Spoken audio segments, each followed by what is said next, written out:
Well, did you guys like that? Make it seem like this is actually like a professionally run review show that we Yeah, got going on here now. that was really good. I was expecting Nicole Kidman to pop out. No, no, Yeah. we don't have the royalties for that. Just like I found out fairly recently that MTV doesn't have the royalties to play like any of their old catalogs from like the 80s and the 90s, whatever, because they would have to pay every individual artist to actually play the music related content. So that's why they just don't show it at all. So yeah, Oh, great times there. But we're here for Monday night, and this is episode 9, believe it or not, of the Monday Night Movie Review Club. We have a new name, slightly new format, but we have a lot of the same guests who are here to us. We have Mr. Rob Motto, who's back all the way from Washington. How you doing today, Rob? Oh, pretty good. Just hanging in there. And then, of course, joining us somewhere outside of a Waterburger in Texas, Mr. Rick Aragon. How you doing today? I'm doing great, and it's McDonald's this week. Oh, okay. So you have to take a little bit of a break from Waterburger. Is that the deal? Well, I like to alternate. So we're changing it up to a slightly new format because I looked at the schedule and there aren't a whole lot of let's just put it this way, there's not a whole lot of movies to choose from, at least for this week. Now next week will be a completely different issue. We'll talk about that a little bit later on, but this week there just wasn't that many movies, so I was like, you know what, let's break down the show to 2 different segments, and we'll talk about essentially movie news of the week, and then we'll get to our actual review. And this week we'll be talking about the brand new Idris Elba film Beast, which is essentially man versus lion. And before we get any further into that, I had a woman at the Regal Theater that I go to tell me that it was basically Cujo with a tiger, I mean with a lion. And like I went in there, I watched the movie. It's like, God damn, she's fucking right. It is Cujo. What if I tiger? So we'll talk about that a little bit later on. So I wanted to ask you guys this point. We're almost 9 months down. I mean, sorry, we're almost 8 months completely gone for the year right now. So I want to ask you, just as kind of like a preview, what do you guys have set for your best and worst movie that you've watched so far this year? Movies that were released in 2022. Well, I guess I'll go first. There's not much I have on my recommend list or best of the year list. This is pretty bad. It's a little better than last year just because of the pandemic, but I'm probably going to say Vengeance and The Black Phone are like my top movies so far this year, just because they didn't annoy the shit out of me, and they mostly got like they were interesting on with what they presented, and you could talk about them, but not much else. The worst movies of the year, I probably would put. I probably would put. Let me think here. Bullet Train and Beast are definitely up there. I don't know. And then just maybe the Thor movie. It's probably my top 3 for the worst. Well, Uh, what about you, Rick? Well, I know Rob. Rob, you're a very tough nut to crack. You're hard to please, because some of Yes. mine are probably ones that you I did swear to not God, if you like. say marry me, I will kick you off the stream right now. No, no, no, no, no, no, no. I'm going to put on my some of my 10 so far.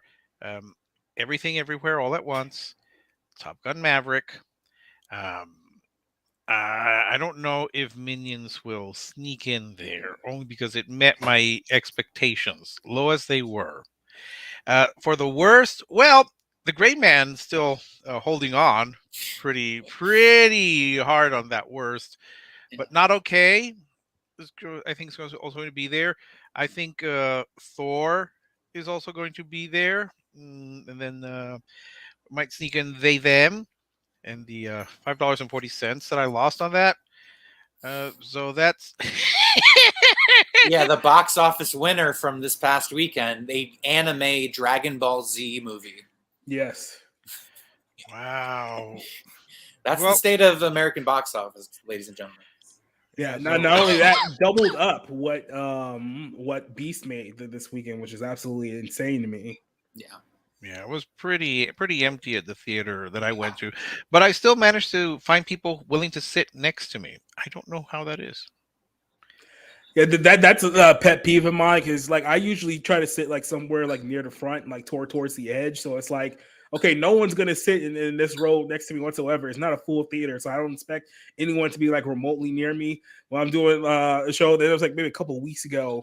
I think it might have been during when we were watching like the Minions. It was like this old woman and like her young like teenage daughter just happened to sit like right next to me while the whole row was like open up. And I had to think to myself, you saw there was someone sitting here and you decided to pick the only seat next to me on this whole row. It's like when you go to the bathroom and then like the urinals are empty and the guy comes in and just takes a piss right next to you for no reason whatsoever.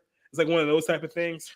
Yeah, and it's weird. Well, I mean, I've got a Grease 2 movie coming up, and again, it's not sold out, but somehow people are still going to sit next to us. I don't know why. I mean, they know that the seats are already sold, so Yeah. they deliberately have to pick the seats that are next to ours. I don't know if I can belt out all the songs as loud as I can if I know I'm going to have someone sitting next to me. No, it's not a good look. I'm just gonna throw it out there right now.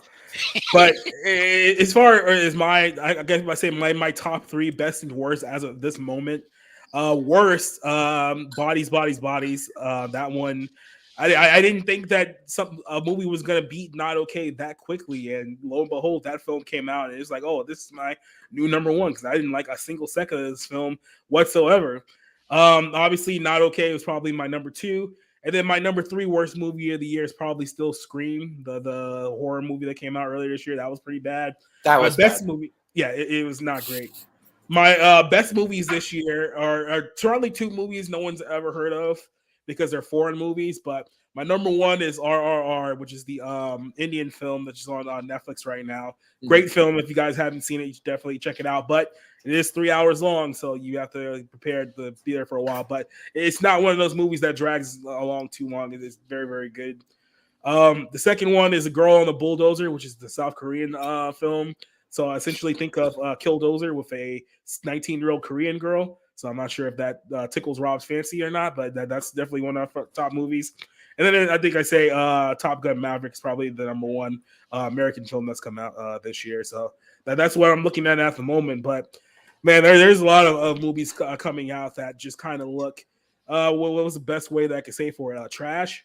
So I saw this tweet here, and I actually bring it up because in December, these are the movies that you're supposed to get hyped up for. By the way, so we have four movies coming out in December. You have Avatar 2, you have The Glass Onion, which is Knives Out 2, you have Shazam 2, and then you have Puss in Boots: The Last Wish. I don't know what number that one is. I don't know if there's been like one or two or three before then because when was the last time I watched fucking Shrek? But if these are the best movies you have coming out for December, then God, this is going to be a really, really bad year, isn't it? Unless you guys are looking forward to one of these movies. No, I mean there's two movies that are coming out in the fall that I'm looking forward to. One is Blonde with by Andrew Dominic with Anna de Armas, the Marilyn Monroe movie, and another movie called oh shit, I think it's called Armageddon Day by James Gray. Yeah. And he usually does something interesting. I mean, Ad Astra was something like a bit of a disaster when it came out a couple years ago, but he's done The Lost City of Z. I kind of just believe in him as a filmmaker. But yeah, the Bros movie looks terrible. Yes. There's a Knives Out sequel coming to Netflix, which is called Glass Onion, I guess, which I am not looking forward to reviewing. So yeah, and I guess this is the third Puss in Boots movie. I've seen the first Shrek movie, so that's how behind I am on that. Yeah, Spencer said this is the second Puss in Boots movie and the seventh Shrek movie overall. Which, so like I said, I saw the first Shrek movie maybe like 20 years ago, and I couldn't tell you any of the other ones if you played them for me right now. Like that's how far behind I am. But yeah, this isn't excuse me. This isn't going to make me enthusiastic. We have a sequel to a movie that was what, more than 10 years old, and we have a movie, The Glass Onion. I never got the appeal of Knives Out. I didn't think it was good. I thought Daniel Craig was extremely. He was loving the role because it gave him a chance to be really hammy and just wildly over the top. Shazam, the first one was fine, I guess, but I'm not enthusiastic about it. And Puss in Boots, my gosh. Well, fortunately we've got the Barbie movie, so I know that's going to that's going to be major award contender there. Maybe the more posh Oppenheimer, because of course we're always eager to see a biopic about someone that most people have not heard of. Sad to But say. that's not until next summer. Oh, is it? Oh, geez, that's even Yeah, worse. no, we have almost an entire year before we get to see Christopher Nolan's movie. And that teaser trailer, I forget what movie we saw it. I saw it before. I was like, oh, that maybe it was Nope. It was like, oh, that was better than the entire movie that Jordan Peele put out. So Yeah. I'm definitely looking forward to Christopher Well, Nolan's next movie. we've also got that what looks like a sci-fi movie with your generation's Gene Kelly. So that would be Like talking about Harry Styles. yes, that's your generation's Okay. Gene Kelly. They keep So trying to push this guy. I think he was in Dunkirk as well. yeah. He had a small, And he I had a small just am part. like, I don't see it. I don't know what everyone else sees. The constantly pushing him. I know that he's worn a bunch of dresses on red carpet shows a lot. So whenever you do that, you tend to get the round of all these people like over celebrating you for some weird reason. But yeah, I've never gotten any appeal of him whatsoever.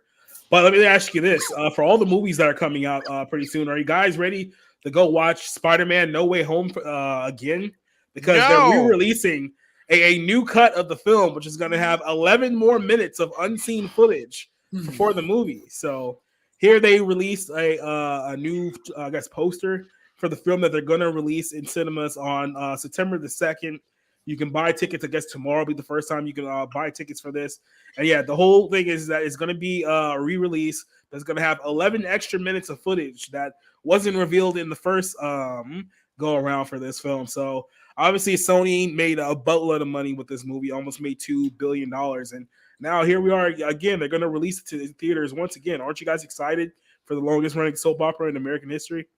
I've 11 never seen minutes of it. what? 11 minutes of what? More banter between Peter 1, Peter 2 and Peter 3? I mean, what banter? I mean, what is the point of this? It was bad enough when people were talking that this was going to be a best picture nominee and I wanted to just whack them upside the head every time I heard something so idiotic. But Yeah. why am I going to watch 11 more minutes of a movie that I didn't even care for the first time, and add to that it's basically like this is the world's longest and most expensive soap opera. This is an anniversary. This is the season finale or the special. This is the holiday special where you get to see past. I was about to say past doctors because they ripped this idea off Doctor Who, but this is you get to see past Spideys and current Spideys and past villains. I mean, just for anyone who wants to just watch the Five Doctors, you get pretty much the same thing. This is no, this is I The new cut is going to be 2 hours and 50 minutes. 2 hours and 50 minutes. 2 hours and 50. So that's nearly 3 hours, right? Yep. Okay. Um, why would I want to? Why would I want to do that? Why would I want to watch 3 hours of what is it, Peter 1, going on about? You see that really old movie, La La Land? It's like people Yeah. sang and danced. They never done that before in movies. I mean, and then the guy who I love Toby, but he's old enough to be Tom Holland's father, and then unless Andrew Garfield broke out into song, maybe that would perk me up if he sang a song from Tick Tick Boom. Maybe I'll be excited if he does that. I mean, I can only assume there's just going to be more talking that was probably cut out in the original cut because they wanted to try to keep it somewhat watchable. But now it's like, hey, we made $2 billion, so let's just advertise this 11 minutes. They're going to mean absolutely nothing to the grand scheme of things. Like, it's not like you're getting like a brand new ending or like a new villain that's going to be introduced or anything like that. You're probably just going to get a bunch of filler scenes that was cut out for time reasons. But it's like, hey, well, these people will go see anything superhero related, so go out there and see this film again. Or maybe We there will need the be a money. scene where Doctor Strange takes the three Peters to go see the power of the dog, and they can all talk about that great lead actor in it. Maybe that would work. I mean, like I said, this whole thing is just. The guy, I don't even know what to say at this point, but yeah, I can tell you this much: I will not be going to go see the new 11 extra minutes of this film. Even I didn't even hate this Spider-Man movie. This one was probably the most tolerable that Tom Holland has been in any of his MCU appearances up to this point. But No, I'm not wasting another 3 hours on a film that I've already seen. That typically I don't care to go see again Well, what anyway. I wonder is why anyone would. Why don't they just wait until the DVD Because release? people are addicted to superhero films like that. That's the reason. But this is so. I think it's just pointless. I mean, are they going to expect to cheer more? Is there going to be something that I mean, are we going to have? Oh, maybe they'll have a scene where the three of them are actually applying to MIT and think that any of them could actually get in. Because I don't know. When I was watching it, I got so hung up on that one detail. The Yeah, idea that Peter or MJ or Ned, of all people, Ned or Flash could possibly get into MIT. I mean that's just so because they're all smart and diverse and awesome. That's why. no, but they're all idiots. I mean, Ned is really the dumbest person around. MJ does nothing but scowl. Flash wasn't even there. The second one, all he did, the second one, I'm not even sure what he did. So, I mean, what, what else? What maybe they'll give more scenes to the lizard or whatever the croc, whatever the lizard thing was, Kurt and Connors. yes, whatever. Yeah. I don't know. Dr. Connors. Yeah, Dr. no. Connors. Look, I haven't seen this movie. I tried with the like Homecoming, or I don't Yeah, that was the remember. first I one. thought That was that the they first one. were terrible. I thought they were. I literally couldn't finish them because I thought they were so bad. So I'm probably not going to see Spider-Man: No Way Home unless someone pays me to review it or something. But look, I think these fandoms they're obsessive, but they're not obsessive about anything that is interesting. It's not like like filmmaking craftsmanship or even like interesting storytelling. It's just these rehashed comic book characters, and Yeah. oh hey, there's another movie, let's go watch it. That whole like consume product and get ready for the next product. It's just this constant feeding trough for these people. Mr. Motto, the MCU is the apex of human creativity. It towers over the Sistine Chapel. It towers over the pyramids at Giza. How dare you say anything less than to worship at the altar of the great MCU? Do you not know that nothing will ever top Thor the Dark World in terms of cinematic splendor? How dare you, sir? How dare you? You're not a See, real American. there's this Mark Twain quote about not arguing with idiots because they'll beat you with your experience. It's just like just stay out of it when you know that you're dealing with somebody who it's okay. We're just somebody that And, seriously, but because there are people on Twitter who say that seriously with a straight face, and it's just like, I'm sorry that you're a moron. Like on just a level that is like just basic taste. It's like if you can't see these things for what they are, I don't know, man. Like I can't help you. Like even the Shawshank Redemption is still like, oh, you know what I mean? I make fun of it a lot because it's Yeah. so beloved, just to be a bit of a contrarian, but it's a great movie, and it's based on these classical storytelling tropes and character arcs, and it's like, Marvel doesn't even do that. It doesn't even try to tell a story in that traditional way. And that's how movies have been made for 100 years. So it's like they're basically making computer programs that, they have a slavish following for, but they do nothing to like move the conversation forward or provide any kind of artistic, expression. Yep. First, you know that Endgame is one of the greatest films ever made. So we know that. Yeah. Second, Robert Downey Jr. should have gotten an Oscar for that. Didn't you hear? yeah. When he And said "I am Iron Man," like I felt that. And I know you guys are like having some fun with that, but I don't know how you could seriously say that and not like I had issues saying that The Dark Knight was one of the best movies of 2008 just because it's a comic book movie and it's like Yeah. it's hard, so it's like that's a lot to overcome no matter how good your movie is, and I guess that makes me kind of a snob, but it's just The Dark Knight is a million times better than anything the MCU has put out, just because it's like serious storytelling, like it commits to its ideas. Well, I mean, I think you're being a little. I mean, I think both of you are a little being unfair. Isn't Wakanda Forever going to come out this year, and that's Uh, going to win. That's going to win like Best Picture to make up for the shameful robbery of Black Panther, so film which Twitter can basically just pretend it's the greatest thing ever when it's a piece of shit. That's uh, pretty much. I mean, well, film Twitter is a little schizophrenic. yeah. On the one hand, it really thinks that Endgame or No Way Home are these great cinematic triumphs. At the same time, it also thinks that The Power of the Dog is this turning point in cinematic history. That they're eager and dying to get the Criterion release, and I thought, and oh, they hate Coda because how dare it beat uh, what was it, the movie Black, what is it, oh, Power of the Dog, Power of the as Dog. Yeah. you know, yes, as this turning point in cinema or in world history. My God, I don't, I've said this before. Outside of film Twitter, I don't know a single person who likes Power of the Dog, who let alone wants to watch it more than once. So, excuse me, I'm perplexed as for the love. But don't worry, Wakanda Forever. They're already talking up Angela Bassett as like a Best Actress or Best Supporting Actress nominee. We're already going to see that. For what, the Black Panther Wakanda Forever? Yes, Because she yes, did that scene when she was all like, "Oh, everything I love is dead." It's like, "Oh, give her an Oscar. She's a strong yes, black woman." It's like, no, yes. stop.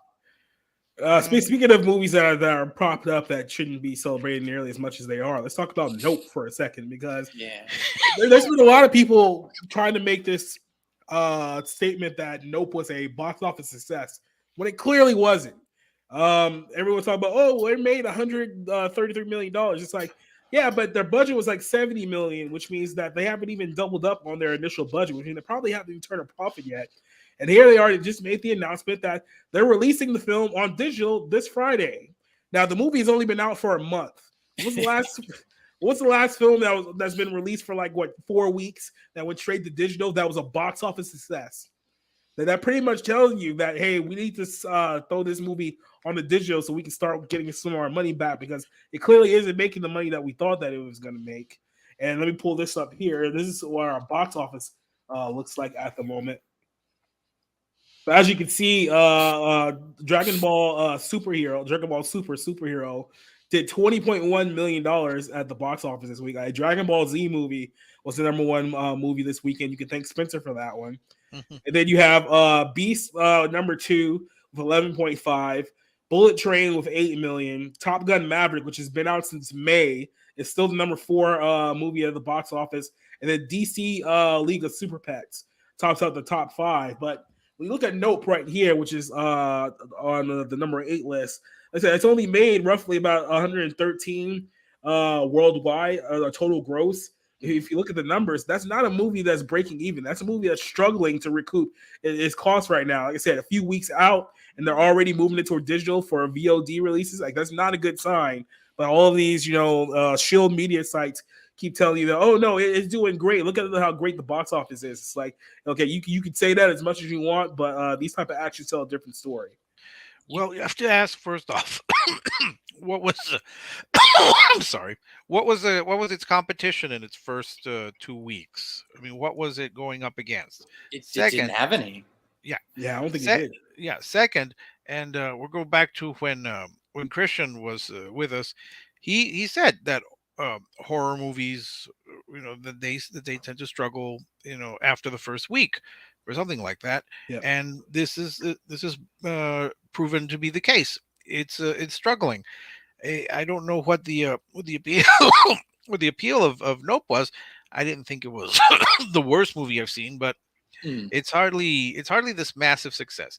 This is probably Jordan Peele's least successful feature, and we should just accept that it's people weren't as enthusiastic for it. Well, I saw the comment. well, I'll say this. It's a universal release, so it's a major studio release in the middle of summer, or maybe towards the end of July. Which had no competition, by the way. I No just checked. competition, and it's just laid an absolute egg. I mean, just hasn't performed. People don't want to see it. I suppose it was sold to younger audiences, like the hipster crowd, to like go see Jordan Peele's movies. Because he has something to say, which it's, again, he never gets the basic storytelling elements right, maybe except for Get Out. He just always focuses on race and putting the cloak of racial victimhood around himself.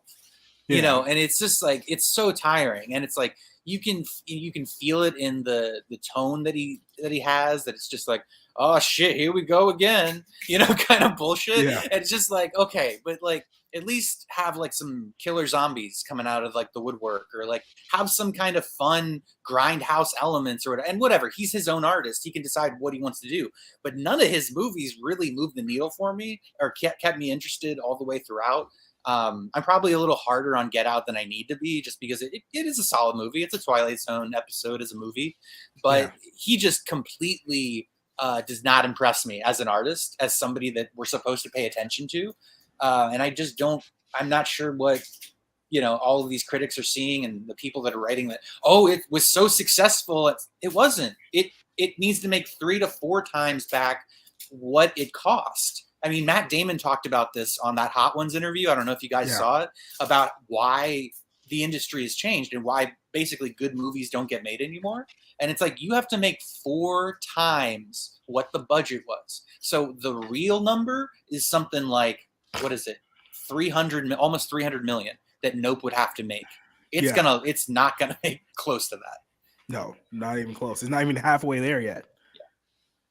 But it just goes to show you how a lot of these people are really trying to like cheerlead a lot of these movies across the finish line when they just can't do it and they can't accept it. Because here's the other thing. The film wasn't even a good film. Like, it's not a good film at all. So maybe if it had some good buzz swirling around it, it probably would have done better than it did at the box office. But it's a bad movie. And going out there trying to gaslight people and thinking that it's a great movie that's a box office success isn't going to help your case at all. As we've seen with all of these shows talking about the new She-Hulk series on Disney Plus. They're saying that it's a great, amazing series, and we'll talk about that a little bit more tomorrow. But yeah, there's definitely a battle of narratives out there that they're clearly losing the battle on. But I want to ask you guys about this one, because I don't know about you, but I have Regal Club. Rob has Regal Club. You enjoy Regal Club, right? Yeah, I get a free hot dog the next time I go to the movies. Nice. Get free hot dog, free pot. I'm not even gonna lie. I've had this thing for maybe about 2 years now. I don't think I've used a single point on my system, so I probably have like maybe 100,000 like points that I just haven't used. That's just sitting on my thing right now. But I better use it soon, because apparently they're filing for bankruptcy. Yeah. So Cineworld, which is the owner of Regal Cinemas, is considering filing for bankruptcy.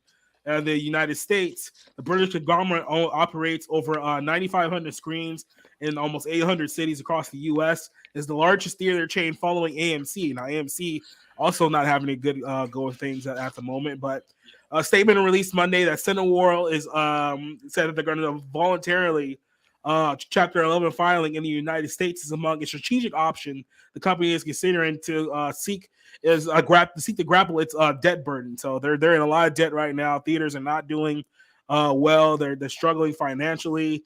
Lower admissions rates. They try to upsell this by upping theater costs for tickets, for concessions, things of that nature. It's simply not working. And as things get more and more expensive, people are starting to just cut back on the movie industry altogether. And obviously, what we said, like this year, the only film that's made $1 billion in the box office this year is Top Gun Maverick. That's it. Like, people are really not going to movie theaters as much as you can't use COVID as an excuse anymore. So yeah, obviously they're struggling a little bit. I do want to get to another part of that story, which I find hilarious. But what do you kind of think of just the struggle of maintaining movie theaters at the moment? It's been going this way for a while. It really hasn't been a profitable business for quite some time. So this doesn't surprise me. In fact, I saw someone say something like movie theaters are really struggling, and maybe they linked to this article, but I didn't even see that. So I was kind of, COVID, I'm sure didn't help. The shutdown didn't help. With their business basically being affected for 2 to 3 years. I mean, we still haven't seen some movies that were supposed to come out, I think in 2020. So, I don't I don't feel good about it, but it's like it seems like the business is not sustainable going forward unless Yeah, something drastically changes. and by the way, like I said, AMC they made news today because their stock plummeted 40% in one day today, so Oh they're no. not doing any better at the moment. I feel guilty now not going to the AMC, the cheap theaters, because I've been Yeah, skipping out. But this is strange because I'm not big on streaming, and maybe people just got used to having everything sent straight to their to their homes Mm. versus going to the theaters. If they go out, it has to be something that they want to see on the really large screen, like a No Way Home or a Top Gun Maverick, something that big. I don't know if COVID can, like you said, can be used as an excuse. uh, I think a lot of people have either gotten it or have decided that they're just going to live with it. But it's a shame. I think movies should be seen on a larger screen. If it's different from a television show, if you want to show that, but yeah, it's not just the theater going experience, but you also have to factor the fact have to factor fact you also have to factor that uh, gas is still high, prices are still high, your income does not go as far as it used to. Are you going to uh, take up your car, take your wife or kids, and go to see a movie if it's going to be that expensive? If it's going to cost you a lot more, and it's going to, or if you could just wait like you are with Nope, if you can wait until it comes to streaming and you can save gas, save money, that's probably another factor that maybe people aren't thinking of. Yeah, and I don't know, because I'm not in the know. I don't know anyone in the industry, directors that are working today, but it, pe- directors and directors of photography, DPs, would work to understand that this is going to be on a big screen. This is going to be in playing in a theater, and it has to look a certain way. It has to capture people. And even in like non-blockbuster, non-action oriented movies, period dramas, like movies that are made, as they said, for adults back in the day, the $75 million mid-budget movie kind of thing. Like they put time and effort into getting it to look right. And it feels like nobody gives a shit anymore. It feels like they don't care because it's like, well, it's going to go to Netflix in 2 weeks, or it's going to video on demand. It's going, people are going to watch it at home.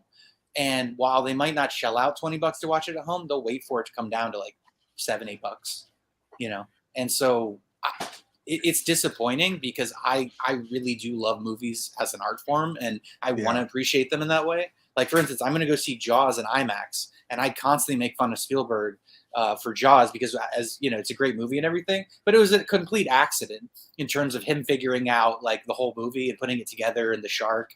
And so it's just like, and it's a great thing about directing is that a lot of amazing things happen by accident and you put it together in the editing room or whatever. So I lament it. It sucks, but I just don't know if there's anything that can really stop, streaming and home viewing at this point.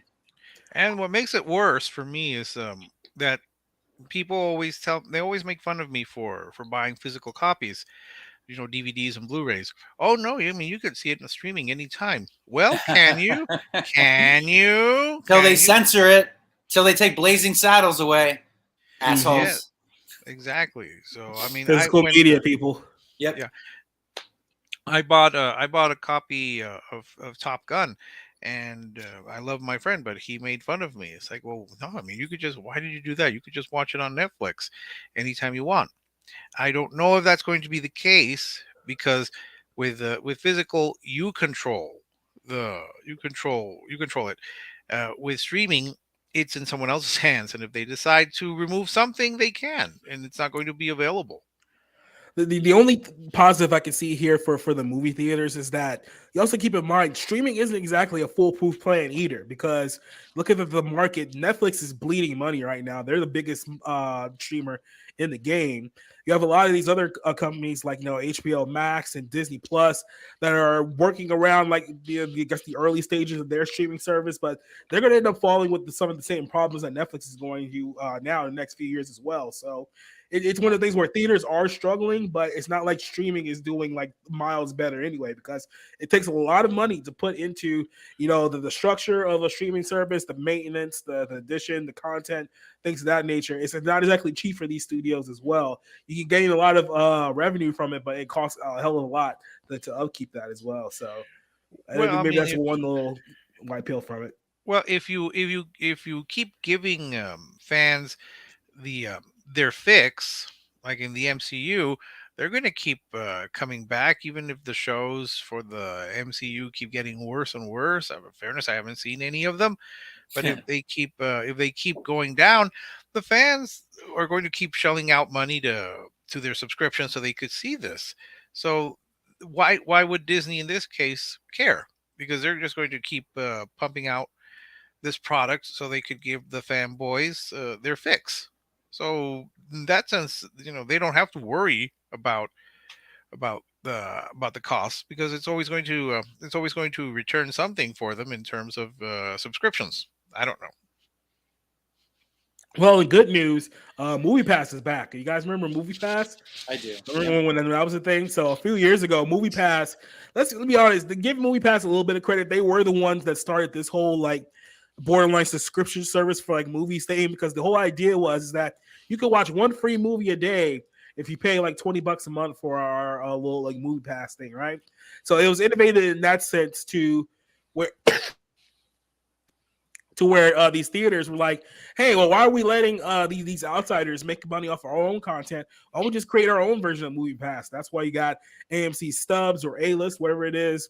You have the Regal Pass list. So Movie Pass was like, well, now we're competing with the theaters. We don't exactly have any leg to stand on. So we end up losing money, and they blew up spectacularly. Like they pretty much just burned money like it was, they were using it as fuel. It's really bad. But it's back now. Movie Pass is going to relaunch this Labor Day in a beta form with 3 pricing tiers, anywhere from $10 to $20 a month. I mean, to $30 a month. Excuse me. So, real quick here, Movie Pass, the movie theater ticket subscription service, talked about how they went into bankruptcy a few years ago, but now they think they fixed all the kinks out of their system, and they're going to go for it again.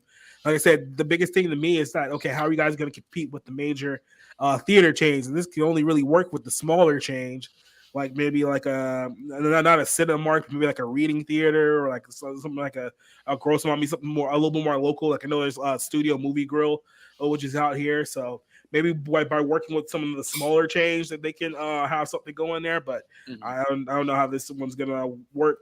Each subscription option is going to give the user the number of credits to use each month to see movies. There won't be an unlimited option during the beta test.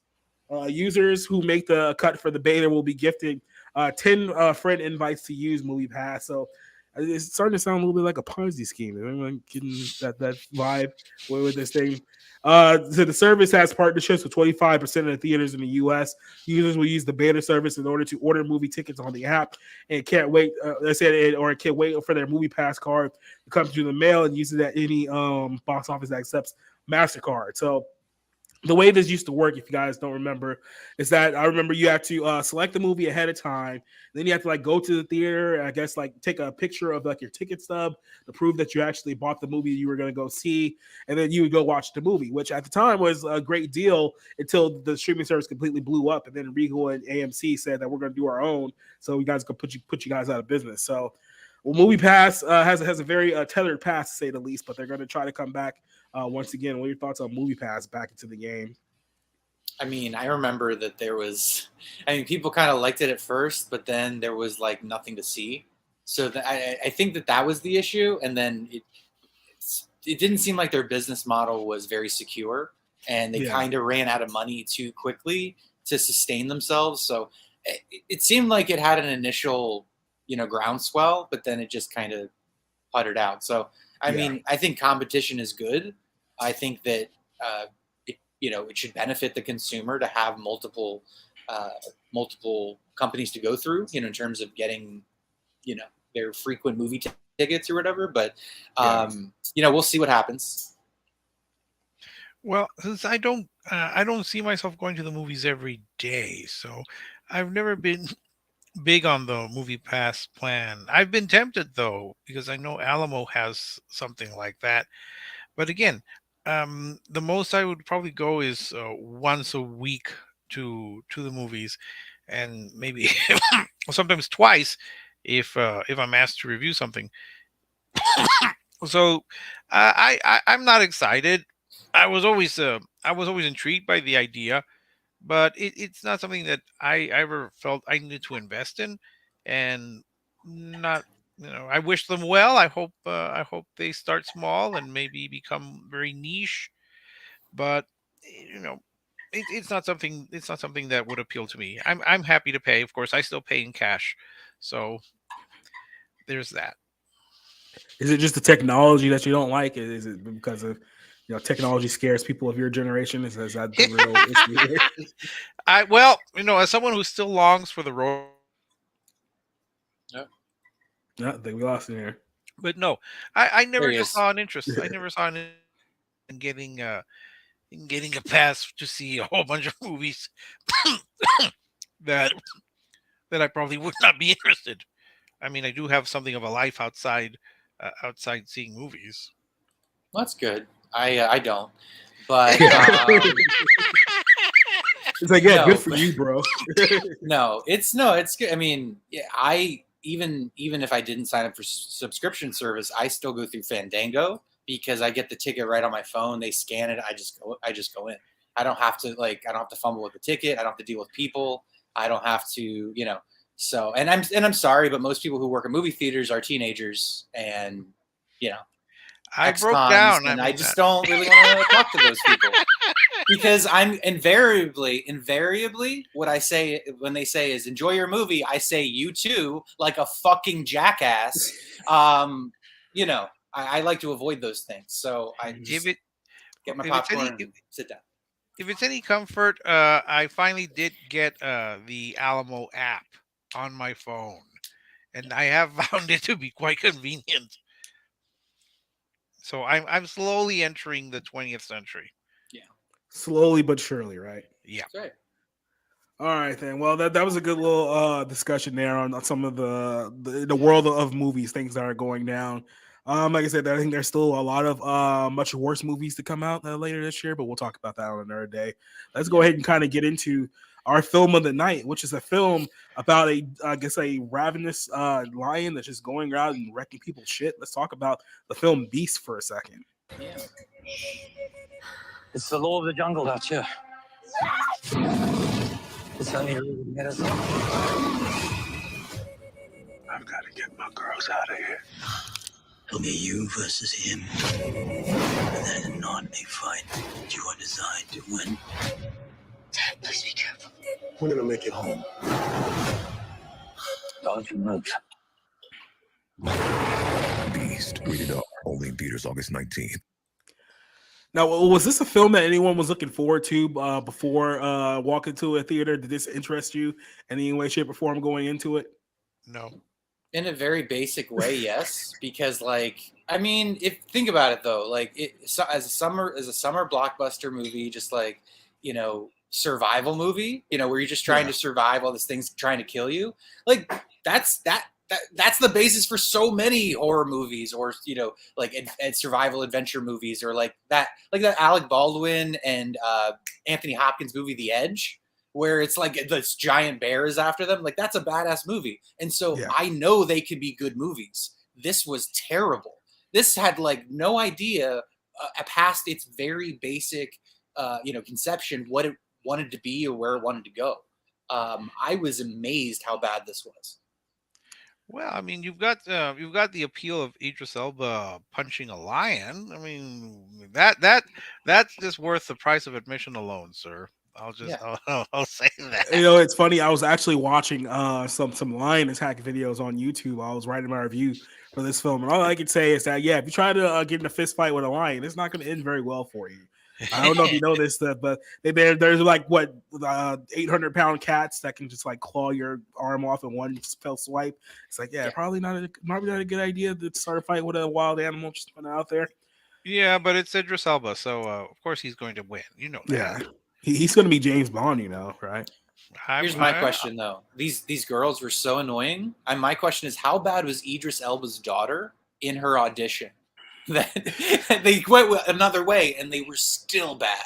That's my question. So here's the thing about this one, because I go on the Wikipedia page, and it's one of those things where neither one of these girls have a Wikipedia page, like it's just completely blank. Which I thought to myself, are these like new actresses who they just dug out of the street?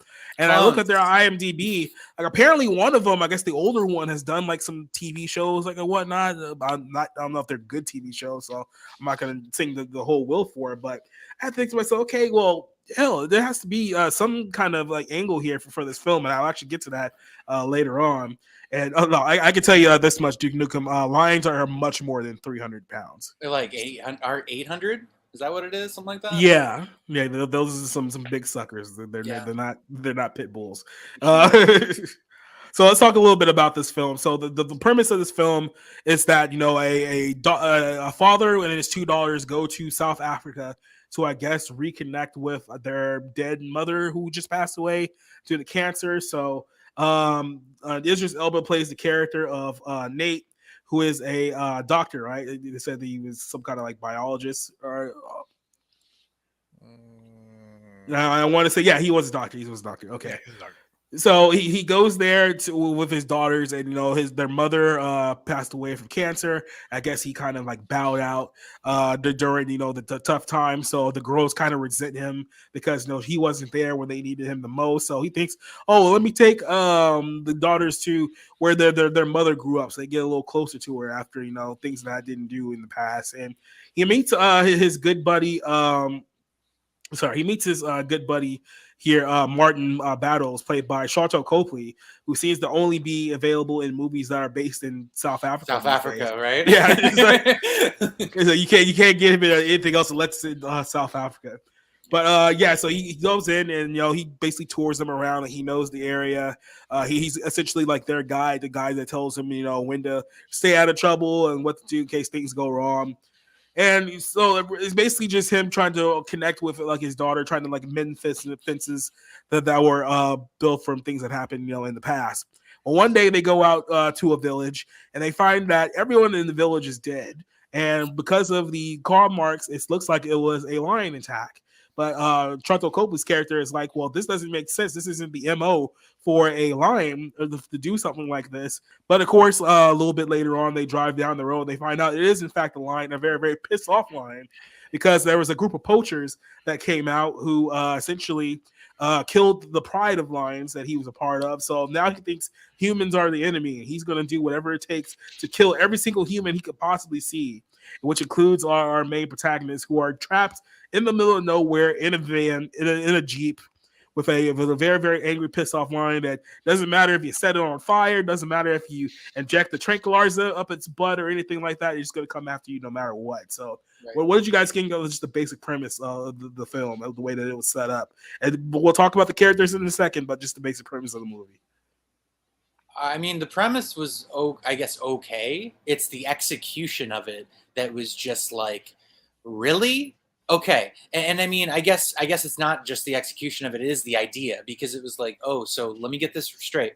Lions are killing human beings because poachers have gone too far, and they're reclaiming their hold on nature as being top of the food chain kind of shit. It was just completely ridiculous. And that trailer that we watched just before we dived into this conversation doesn't show the poachers at all. And it's a major part. Granted, you don't want to show everything in a trailer, but it was just like, oh, Idris Elba versus a lion. Who wins? That was almost the premise that they sold the movie on.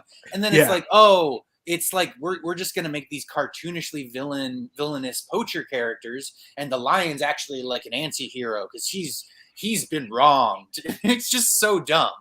Yeah. Well, the lion is is almost like a Terminator like creature. You know, no matter what you do to him, no matter what happens, he'll always just come back to Doom, roar. doom, doom, Right. Yeah, doom, doom, doom. yeah, you pretty much. I was just amazed that the lion managed to keep going after it was literally set on fire. Not just set on fire. The vehicle literally exploded. So that, Yeah, that was an explosion. That wasn't just like he ran into a fire. yeah. So, but in terms of the premise, I figured, you have to have some kind of domestic drama, to Oh, try to make this Mhm. into a not just Idris Elba versus the Lions. You you have to show that there has to be some sort of deep emotional. yep. Exactly. And you know what? You know what? At least in Jurassic Park, they're like, oh, they're threatening the baby. Like there's some reason that the mother would be wanting to attack you instead of just Yep. all humans must die, kind of bullshit. It's just like, come on, man. We're in his And, world now. and in the very, oh my God, that line killed me. And at the very beginning, when the one daughter fights with the dad, they don't set it up at all. It's just kind of like out of nowhere, and he's supposed to feel bad because he left, and now he has to make it up, and all this. It's so badly done. It's so badly done, so badly executed as an idea. Oh well, You I recover don't. there? Yeah, I can't think of much to add in terms of the premise, but when your whole selling point is Idris Elba is going to go fight a lion. I Yeah, mean, what else? I mean, what else do you expect? You expect some sort of deep soliloquy about the meaning of life? It's it's meant to be pretty dumb already, just on the surface level. yeah. So I went in there with very little expectation about this being great. It quite met them. It met the expectations. So uh, you At got the to give them bare a reason. minimum.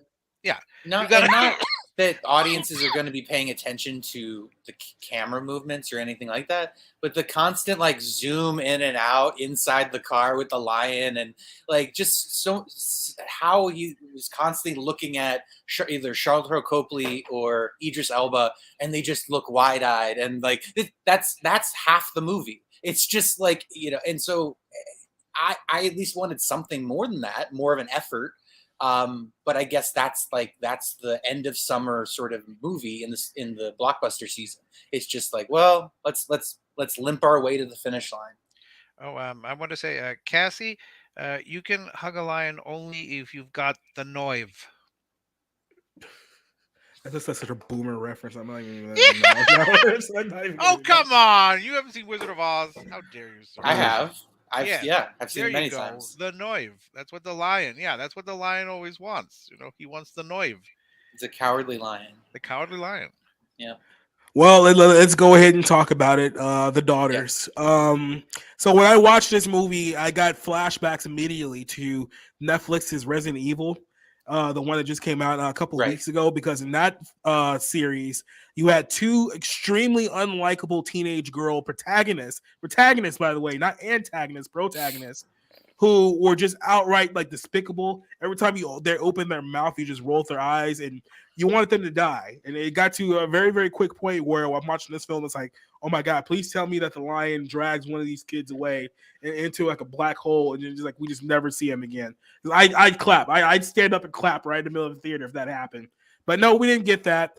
So obviously, I was telling you guys earlier that the whole angle of this movie is that the older daughter blames her dad because no, she wasn't there for her mother when he had cancer. Like, okay, fair enough, that's understandable, but it does get to a point where it's like, is this the right time to start bringing this shit up? Like when you're in the middle of like a fucking survival situation where it's very, very dangerous, and because there's one scene where they're sitting in the Jeep and he's like, yeah, I'm gonna go see if I can like find the keys so we can get out of here, and say I'll be right back. She's like, no, don't say that. Remember, you said that when mom died. You didn't keep your promise. It's like, is this the fucking time to bring up your fucking petty bullshit with like your mom? Like, don't you think there's more important shit going on right now? But this is your 2022 likable protagonist, so female protagonist in today's day and age. So I'm gonna let you guys go ahead on this one. What do you guys think of the daughters in this film? Well, it's supposed to it's supposed to present some kind of conflict, as some reason, and then it gets forgotten about because you're off and running trying to survive from a lion, and so it's Yeah. just like, other than saying like, "Hey, your petty bullshit doesn't matter when you're trying to, run for your own life." Okay, past that very basic idea of survival, I'm not sure why it's even there.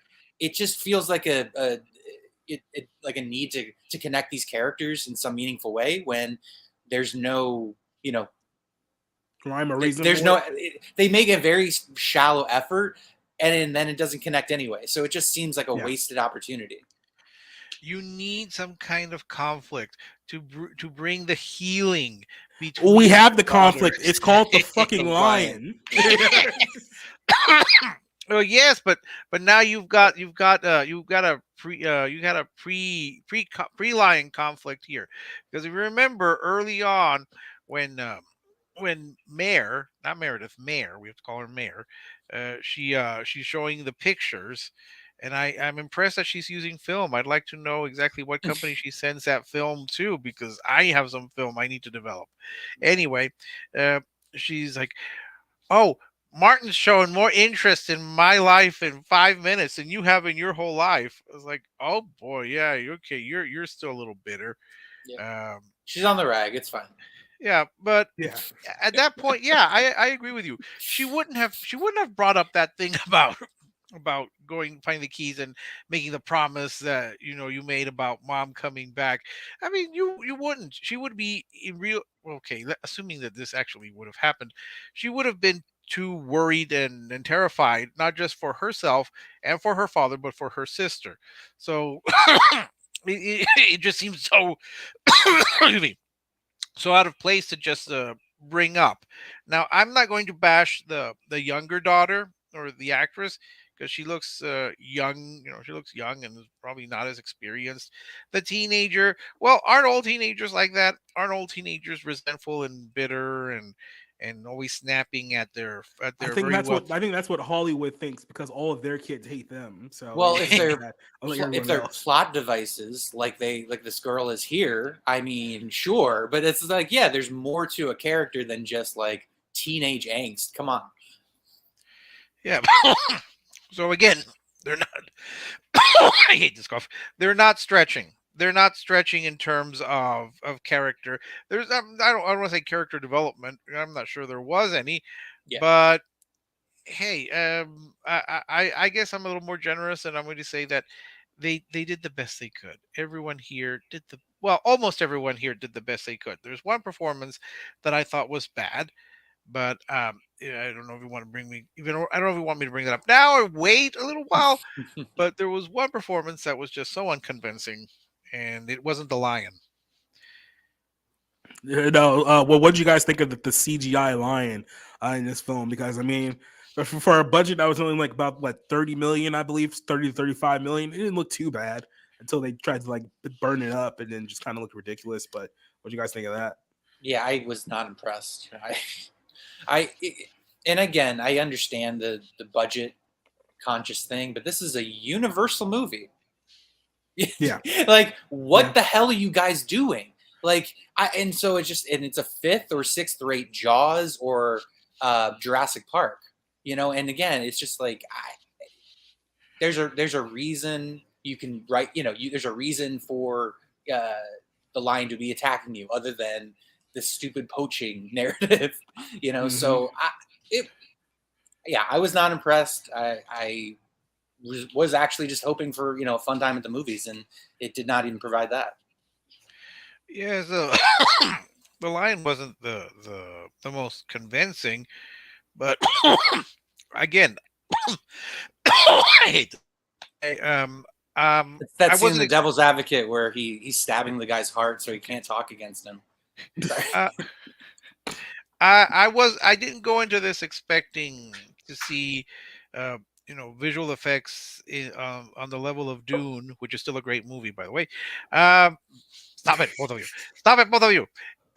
Anyway, but I wasn't expecting uh, great CGI, so I rolled with it. I kind of accepted. Okay, this is just going to be dumb, and they probably spent the money on the other pride that ultimately strikes back for humanity. So assuming they spent the money on that. It seemed like they said to spend the money on someone's salary more than anything else really going on with the film. But I wanted to read this part because obviously when you talk about a movie like this, you have to talk about diversity and inclusion. And that's a big factor with this film. So I think the girl who plays the younger daughter in the movie, which by the way, it's just be another point speaking about the daughters in this film. It's like maybe if there was only one of them, it would be a little bit more tolerable. But I don't understand why there needed to be two daughters in this film The when neither one really. the younger the daughter, the more fear you're supposed to feel. That and younger kids are cuter than teenagers. Well, yeah, I don't know if you can argue that with this one, but so the younger daughter, who I believe is named, make sure I get her name right here, Leah Sava Jeffries, talked about the representation in the film, and she says that she wants to see more black girls get parts that aren't just the sassy friend or living in the hood. I want to see them smart in the number one lead. That's what she said on this film. And then the producer of this film, who is Will Packer, also went on and said, if you look across the spectrum of Hollywood storytelling, the most disenfranchised are black women. So he's also going in with this narrative as well. But this is the thing that I've noticed of quite a bit, especially with these lower budget movies that tend to be more towards streaming. But obviously, this is a wide release film. Is that they're giving people opportunities to be lead or top billing in these films who clearly don't have the experience to keep up with their more experienced counterparts, right? Like this was a film a couple of years ago with like Jamie Foxx and Joseph Gordon-Levitt. I can't remember the exact name of the film. It is on Netflix, but they put a young black girl in the role for that film, trying to push her to be like a big star, thinking that no, hey, we put her with Jamie Foxx and all these other name stars, and she'll be just as big as them. Now you have here Idris Elba trying to like use his star power to elevate these girls. The problem is that when these people aren't exactly good enough to reach this potential that can kind of match what their more seasoned actors are presenting, it doesn't really work because all you're doing is exposing just how green these actors are on screen, which makes their performances even less believable. And then it doesn't help when you write their characters to be absolutely unlikable to begin with. So, what do you think of this recent trend of putting non-experienced actors in with more experienced ones and expecting them to, I guess, get the rub of being with a bigger name actor? I mean, there's a history of this sort of being done, but usually the person has talent. Usually the person has some kind of quality that makes them a star, or that at least allows the other actors to sort of hide their flaws. But these people who are talking about representation, they talk about representation because their own movie does not provide enough content to discuss. You know what I mean? Yeah. Like they're all talking about representation, and it's important to have black girls in the lead role and all this nonsense. And it's like, look, at the end of the day, we've talked about this many times. The black female protagonists are already overrepresented, because what we're talking about in terms of the U.S. population is what, Mhm. 6.5% of the population, and so it's like, I understand people's gripes about there not being more black lead roles in Hollywood and all this stuff, but it's like that doesn't mean you make shitty stories. That doesn't mean you stop making good movies. Like, the people that you cast in these things should have talent, should be capable, should have some kind of allure to the general audience, because that's ultimately who you're selling it to. I mean, I think, right? That's Hollywood still trying to be profitable because it seems like Yeah. they're alienating their audience at this point. Well, I would just have a couple of points. First, if you go back to what is called the golden age, and when you had a contract player, the usual pattern was to start them in small roles along with more established stars. Sometimes you put them in short subject films, and sometimes you gave them a part that was just noticeable enough. A lot of the a lot of the Andy Hardy movies were de facto screen tests.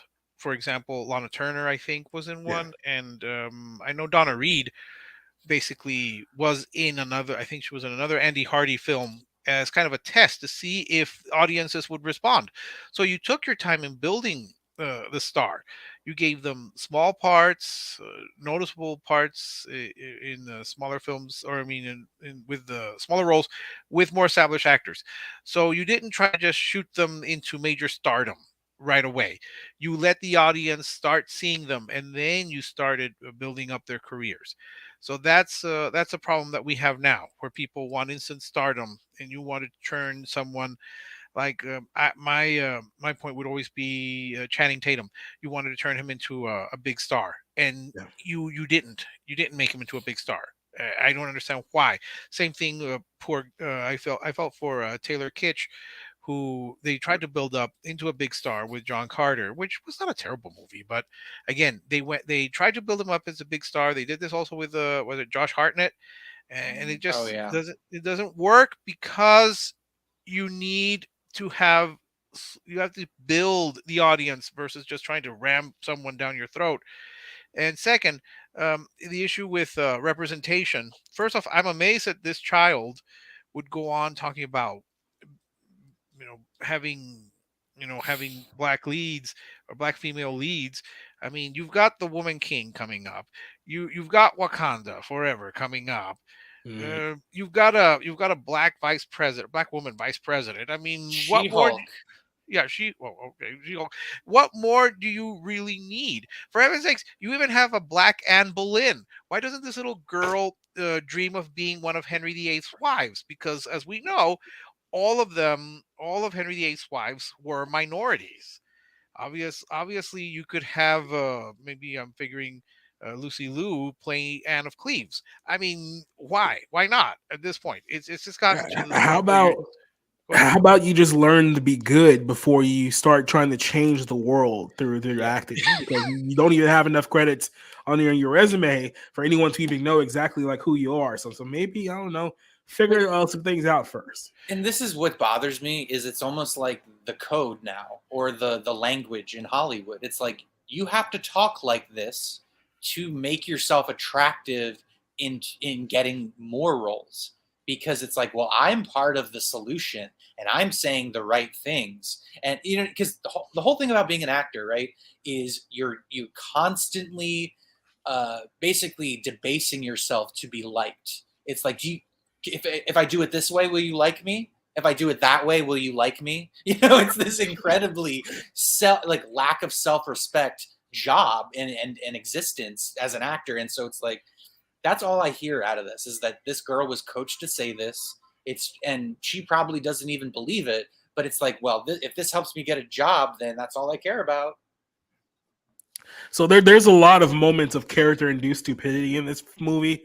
And there's a couple of scenes that stick out to me. One is when they go to the village and you discover that everyone there is dead.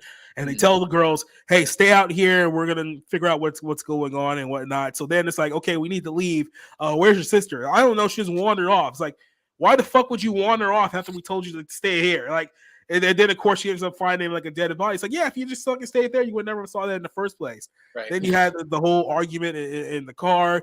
Then there was other times where like one of the two girls defied what her father said and what Copley's character said and got herself in danger when she almost died. And it's like, oh my god! It's like, so what was your biggest eye rolling moment of this film? There's a lot of them that I noticed. Mine personally was when Charlton Copley said, "You don't understand. We're in his territory now," Yeah. and he says it in the most douchey, douche chills way. It's just like, I want to get up and leave right now, but I can't. It's like you were expecting either like the CSI Miami theme to play immediately after that, or maybe like the Walking Dead noise. Exactly. Well, I would say that mine was when they go into the village and they see all of these dead people. Yeah. And again, Charlotte Copley says, "I knew some of these people. They were, I knew," and he said it with no conviction. It sounded like Yeah. like I said, he said, some of these people, I knew some of these pancakes. I mean, it just sounded so blank and emotionless and so disinteresting, so disengaged. It's like, I thought, yeah, this guy's pretty much just cashing a paycheck and a chance to be in an American movie. Uh, so so I'll just say it the way I want to say it. I don't care. That was my rolling moment. Yeah. So there's a point in the film where they're being tracked down by the lion, because this is when we figure that, yeah, tranquilizer darts don't work. You can't shoot at the thing. Like, it's just gonna keep coming after you because you're like its sworn enemy now. And there was a part in the film where they seemingly get away. They drive like they drive pretty far out on this car too, and finds like a little village. And yet somehow the lion just like magically like catches up with them after driving. It seems to be at least maybe 10 few miles away from the whole thing, which is one of the things I was like, how the hell did the lion beat them in a car that was speeding away from where they originally were without any tracks of like where they were going or whatnot? But that's just one of those things where it's like, okay, yeah, sure, I'll just buy into this. But then you had, of course, the big ending where Idris Elba decides that, well, I'm going to end this right now, which is I'm going to go to the other pride of lions, and then I'm going to stage a fight with the lion that wants to kill me in hopes that the other two lions that are trained by the other guy will somehow jump in and maybe save me, which I thought was a pretty reckless idea. But so somehow it worked. What did you guys looking at the ending of the movie? I mean, at that point, you're just kind of waiting for it to be over. It's been dead for a while, and it's just kind of beating itself over and over again. Yeah. Look, whatever. Sure, you have the whole movie's kind of far fetched, and we're gonna have a far fetched conclusion to it. So why not? So try not to be bitter and angry about it, but it's just like, this is so played out, and the movie had ended like for me 15 minutes earlier, but it ended crazy. Oh well, he needed to do something to make sure that the lion wasn't going to attack that school that's been abandoned for what looks like hundreds of years out there in the middle of No, nowhere. that's just what South African schools look like. Oh, okay. Okay.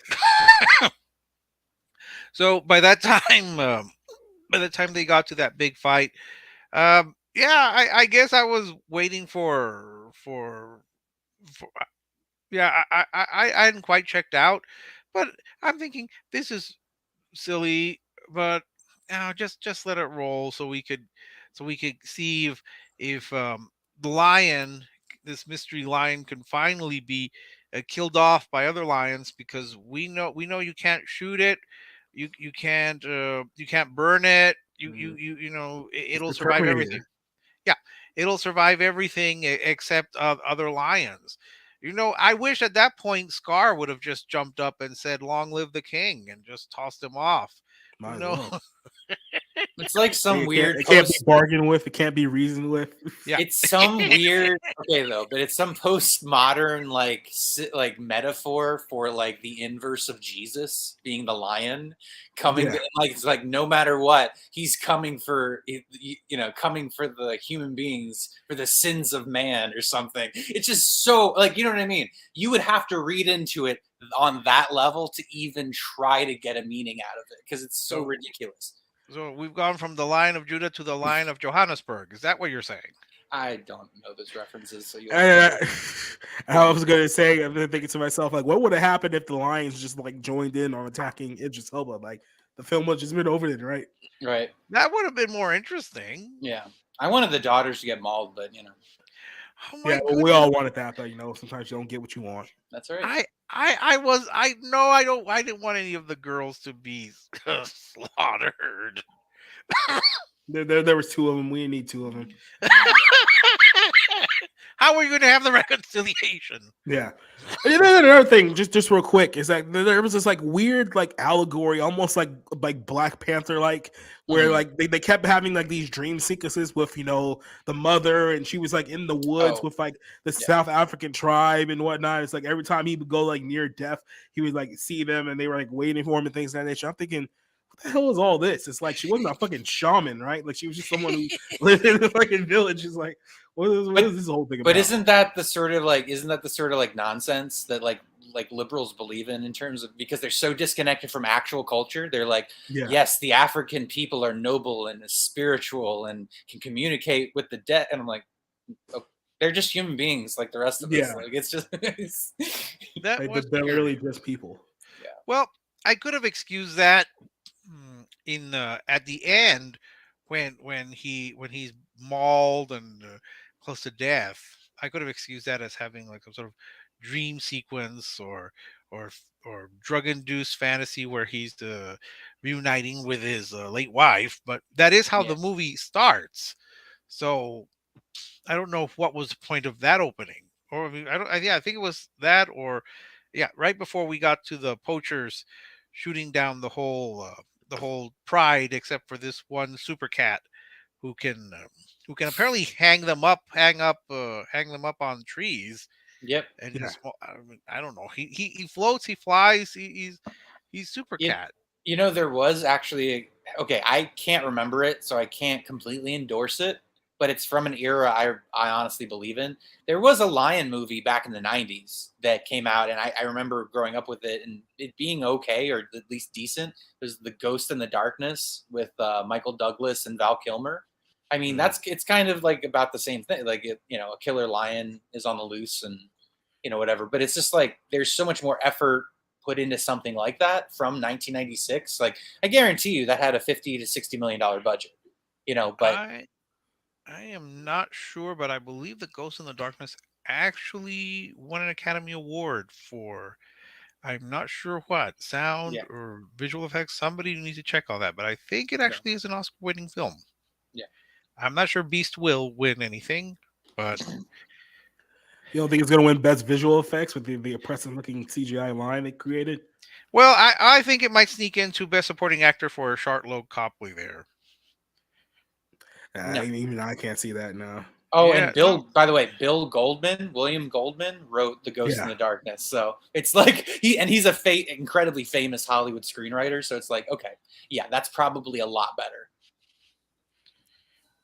Needless to say, yeah. So I guess we should kind of wrap this up with our final thoughts here. When I was watching this movie, I can't say that I hated the film, but the only thing I kept thinking to myself is that if the daughters weren't in the movie, or maybe they had just like limited their roles to a certain degree, I might have liked this film a bit better than it was. Like if they had removed a lot of like the human stupidity and drama from this film, this probably could have been somewhere about a 2.5, because on its basic premise is essentially man versus lion. And it does a pretty solid job at that. But there's a lot of other things that just didn't need to be in this film. And I'll say this too: for a film that was only 90 minutes, it did feel like it kind of dragged on a little bit, because normally these films usually like fly pretty fast when you're like in that 90-minute range. But this one, it was like, okay, once we got to the initial attack, it's like, okay, how do we keep this going for the next 45 minutes? And it didn't exactly have a whole quiver of ideas keeping this thing moving. Like I said, I could have liked this if they had done a few things differently. This is probably like a 1.5 out of 5 for me, in all honesty. So that's how I feel about the movie. What about you guys? When you guys give it? Yeah, I gave it a 1 out of 5. I kind of it sounds like I had high expectations, but that's not necessarily the case. I wanted an entertaining kind of end of summer movie, and this really was not that. I mean, even taking place in Africa, in South Africa, on the Serengeti, or the whatever you call the jungle. It's not jungle, but yeah, like the plains of South Africa. It's like they didn't take any time to shoot locations or give you the feeling of a real place or atmosphere. It's just sort of like these shallow drum beats, for the score, and just you have a few sets that you film the action around. But I really just felt a lack of focus and vision in this. So, yeah, it's a 1 out of 5. It's a piece of crap. Idris Elba needs to do a better job picking projects, because this, I don't think, is going to help his resume. And he's trying. I think he's trying. He's been trying to be a leading man in Hollywood for a while, and it's kind of like, well, I liked him in The Wire. That's, I mean, Yeah, his films have been pretty hit and miss in terms of Yeah. content. I don't think him himself, like he as an actor, he's not bad, but no, like, he's a good his actor, I content- think. But He yeah. is. what about So you, what do you Rick? think, Rick? Oh, well, I'm going to be a little more generous than both of you. I tend to be. I'm going to give it like a 2 out of 5 because I went in expecting to just have this be mindless entertainment, and it fit the bill of mindless entertainment. It wasn't brainless. It did stretch the imagination when I saw the car explode, and then you see the line. I'm thinking, geez, I mean, you're gonna Yeah, really that I expected the line to be dead by then, but or at least mortally wounded. yes, or at least in pain, not just Mhm. continuing to roar and stalking these poor people. Don't inspire me, Jacob. uh, but it was mildly entertaining. It wasn't the worst thing I've seen. Idris Elba, I think, did the best he could. I even think the girls did the best they could, which it wasn't the greatest thing I saw, but it wasn't the worst thing. So yeah, I guess because I went in thinking this was not going to be particularly good, I was fine. It met my low expectations. I was not. I don't want to say completely disappointed, but for its brief running time and its rather outlandish premise, and bless Idris Elba for trying to take any of this serious.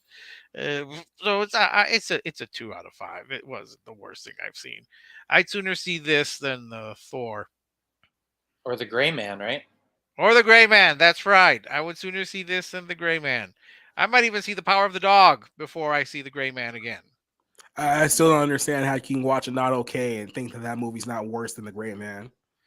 I like Dylan O'Brien. I forgive a lot. I mean, no, I kind of liked what's her name, Zoe Dutch, but I'm not gonna go that far to Yeah. defend her from that crap. So Yeah, like yeah, so I have a big, okay, just I do have a 2022 movie I'm waiting to watch. It's that oh, I can't even remember. You know what? Give me 1 second here. No, but Okay. it's a Dakota Johnson movie. Cha Cha Real Smooth, because I think it's on Mhm. Apple. So yeah, I have a huge crush on Dakota Johnson, but it doesn't mean I'm not going to pan one of her movies. Like Yeah. she's in like she's in a lot of good movies and she's in a lot of pieces of crap. So like try to pretty much be all those what was it that 50 Shades of like Gray movies that were just never abhorrent. saw him, never saw him. Was that her? Yeah. Yeah, yep. Oh, I No, saw and the that's first one. again, that's not why. It's literally the Suspiria remake. That I thought that movie was incredible. And it doesn't hurt that she's half naked in it, or totally. Well, I'll tell you. I did. I not only saw the first 50 Shades, I actually read the book, Yeah, and I fell asleep at 50 Shades of Grey. So that's how tantalizing and erotic it was, where I just yeah, completely nodded off.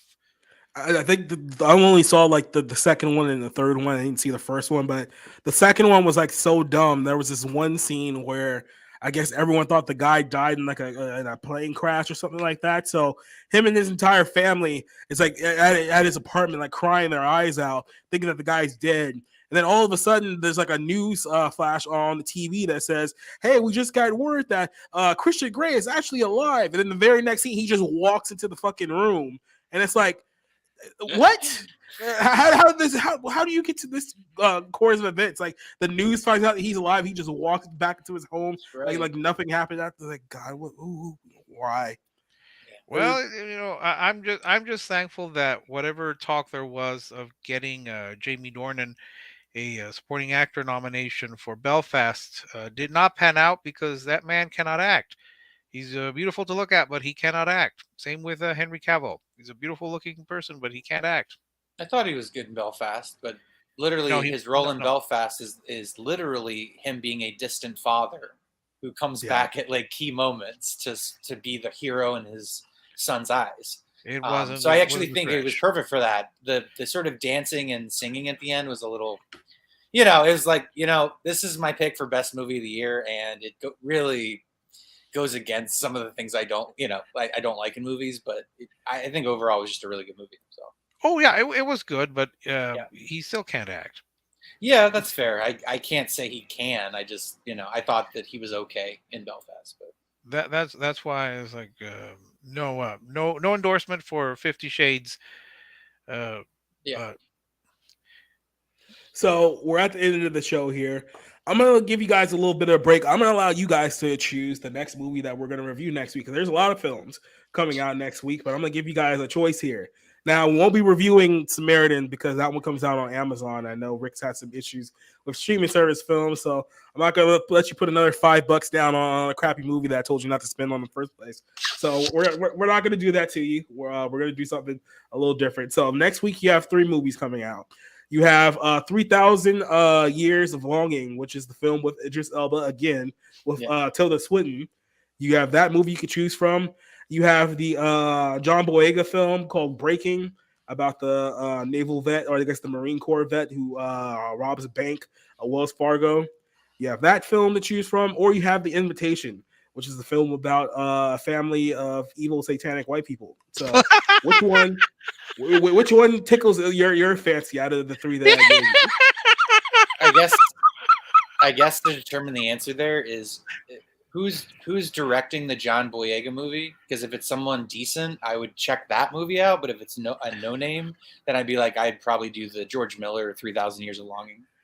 Yeah, this movie is written and directed by a guy called Abby Damaris Corbin, who doesn't have a ISDB name. I can only assume he's a foreign director. So Okay. yeah. Well, So we're going back to back on Idris Elba because George Miller is also writing and directing that film. Right. Yeah, this is his next movie after Fury Road, which came out like 8 years ago. So yeah, they're still trying to make another one for, and you're just like, why would you do these things? Because it was a turning point in cinematic history, sir. Oh dear God! Please shut up. I mean, Jesus Christ. I know you like to joke about it, but it just strikes. It's serious. Even on Twitter, I'm like, I don't respond half the time because if I were to respond how I were feeling, I would be like, you can take that. Anyway, it's fine, but it's like I actually love movies. I love the art form. I love the history, all of it. And it's just turned into a pile of shit the last 15 or so years. So, and maybe that's going too far back, but since 2007 it's been pretty bad. And I just want a little bit back. Just a little bit. I know that's not going to happen. I know I'm, wishing against wishing, but I just want to throw this out there because I literally just saw this when I was looking at it. The movie about the evil white people, which is called The Invitation, it is written by a person named Blair Butler. Now, if that name sounds familiar to you, she was the comic book review girl for G4 like 15 years ago. And apparently now she's writing movies. So she's going to be the writer of this film. I can't wait to review the film now. And like I said, maybe it won't make my top 5 worst movies of the year, but I just got an intriguing little pull for that one. So well, that thing about The Invitation, evil white people. I mean, honestly, is there any other type? I mean, aren't they all evil? It's literally about a girl who's like half black who connects with the white side of her family. Oh my God, I've seen the trailer for this. It's basically the Black Girl Get Out. It's the Black Girl Get Out that takes place in fucking like England or something. Like she's supposed to be the key to a bloodline or something. I don't fucking know, but it looks stupid. It looks dumb as shit. No, I've not heard of it. Yeah, so you didn't see the trailer for it before Beast? Because it played before Beast. It played like the last couple movies that we've reviewed. I probably was not paying attention, and it's not like me because I do enjoy watching the trailers. Yeah, but it probably didn't register with me. Yeah. So yeah, there's going to be a lot of fun movies to watch for the next few weeks. I do use fun in quotation marks. Hey, we've got that great comedy coming in September called Bros. Oh yeah, a movie that's being released during an African monkeypox outbreak, which is the most hilarious bit of irony that I could possibly think for that movie. Oh, I do remember the trailer for that one for some reason. I do remember the trailer for that one. Yeah, if you watch the Red Band trailer for that movie, there's literally a gay orgy scene in the film, which, like I said, this was said to be released before the monkeypox outbreak, and now it's released now. So I'm definitely more excited to see that movie now, knowing that it's going to be a hilarious hook for the film.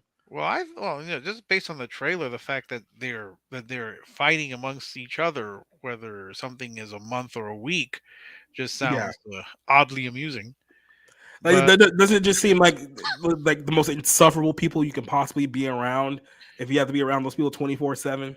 yeah, and the suggestion that Abraham Lincoln is gay. I mean, yeah, I mean, why not? Sure. But Well, I'm pretty much open to any of these. I mean, but 3,000 Years of Longing. I mean, who does not want to see? Who does not want to see Idris Elba playing The genie. a genie who is going to be there to serve the white lady? I mean, Tilda Swinton, yeah. yeah. I I mean, can why? already see the 38% on Rotten Tomatoes now. I mean, why not? I mean, he's fought a lion. Why can't he fight Tilda Swinton? Maybe he'll actually win this time. But well, we reached the end of our show, so let's go ahead and give everyone a chance to promote all your stuff. I'll start off with you, Rob. All right. Yep. So my Twitter's down there at the bottom of the screen. I talk about movies. I'm kind of getting my my personal life together right now, so I definitely will be talking more about movies in September. Probably writing some reviews as well. But yeah, right now I'm just trying to nail down my job and see if I'm going to be staying here in Washington State past September 2021 or 2022. I just fucked that up. So yeah. I do the barroom stream with Jacob. I do these movie reviews on Monday night. So they've been really successful. I've had fun doing them. So keep checking them out. And of course, Rick, go ahead and tell everyone where they can find you. Well, yeah, I'm still at Rick's Texan Reviews, or you can look up Rick's Cafe Texan. My Twitter's there too. I appreciate Jacob and especially Rob still tolerating me after all of these weeks where I go off on things. Right now, I'm still working on the reviews for to tie into Turner Classic Movies Summer Under the Stars, where I select a movie from that particular star and publish it on that date. I'm looking forward to the Grease 2 movie party, and yeah, just keep trying to end my end this cough. Sorry, Good luck with that. and yeah, just keep trying to write and try to find a good movie this year. That's going to be the goal. That's going to a movie that I actually think is brilliant. Up there with Dune. You keep saying Dune. I swear to God. One of these days. So let you guys know what we got coming up this week. Tomorrow night, we're going to be doing episode 12 of the Barroom Podcast. We're going to talk about She-Hulk on Disney Plus. We're going to talk about Warner Brothers Discovery using Option 1 on Ezra Miller. The Saint Rhodes video game is getting absolutely destroyed by gamers right now. We got Bryce Dallas Howard complaining about not getting paid as much as Chris Pratt. And then the LGBTQ mafia are upset that some guy removed the pride flags from the video game and replaced them with American flags. So that's what we're going to talk about tomorrow at 9 p.m. here on YouTube, Twitch, and Twitter. And then Wednesday night, we're going to be doing the first episode of the Retro Wave review, where we're going to be talking about the 1984 film Night of the Comet. I'm going to have a few guests, so we're going to be talking about that film on Wednesday night. And then about 30 minutes after that, we'll be hopping over to the Black Pill stream with myself, Spencer, Josh, John Trent, and all those guys. We're going to talk about the big stories of the day in the world of bounding in the comics as well. So got a lot of things coming up. Definitely appreciate everyone who joined us tonight. I know there was a lot of people. Spencer joined us earlier today. Cole Classic Cage, TW joined us. Masters on High, Duke Nukem joined us. Truly VOP joined us. And then, of course, all the porn bots that kept coming back in throughout random points of the night. For everyone who joined us and everyone in Wonderful Life YouTube, for everyone who joined us, I appreciate you guys giving us your time. And we're going to go out with the intro that Josh would love if he was actually here, but he's not. But we're going to hit you with a little bit of Spring Yard. We're going to go home. So I will see you guys tomorrow night on the Barroom Podcast. Good night and good luck.